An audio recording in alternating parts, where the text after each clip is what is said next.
Deyir, Peyğəmbər yatağındadır, səhabələr də yanındadır. Deyir, Peyğəmbər qayıtdı ki, ay cəmaat, mən tezliklə bu dünyadan köçəcəm ha. İndi sizə elə bir söz deyəcəm ki, daha üzrünüz olmayacaq ha, üzr gətirə bilməyəcəksiniz. Nə deyəcəksən? Buyurdu ki, agah olun. Əhl-i beytimi və Quranı sizin aramızda qoyub gedirəm. Sonra deyir, Əmirül-Mömin əlini tutdu, qaldırdı. Dedi, hava əliyyun mə'l Quran. Bu əli Quranladır. Vəl Quran mə'aliyyin. Quran da əli ilə birgədir. Nə maraqlı sözdür? Əl-Quran mə'aliyyin və əliyyun mə'l Quran. Quran əli ilə, əli Quranlandır. Yəni nə deməkdir? Biri natiqdir, biri samitdir. Yəni Quran canlansa əlidir, əli kitab şəklində düşsə Qurandır.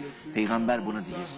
Biz də Qədir gecələri gətiririk, Quranı qoyuruq başımıza. Bi əliyyin, bi əliyyin, bi əliyyin. Narahat olma bu kəlmələrə görə. Peyğəmbər dedi, Əl-Quran mə'aliyyin vəl-əliyyun mə'l-Quran. Bu hədisin mənbəsini deyim sənə.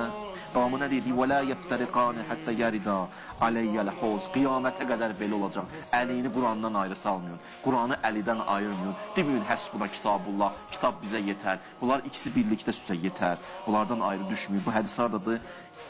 Yəni, əziz qardaşlarımızın mənbəsi İbn Həcər Əs-Səvaiqul Muhriqə Fəsil 2, bab 9, səhifə 75.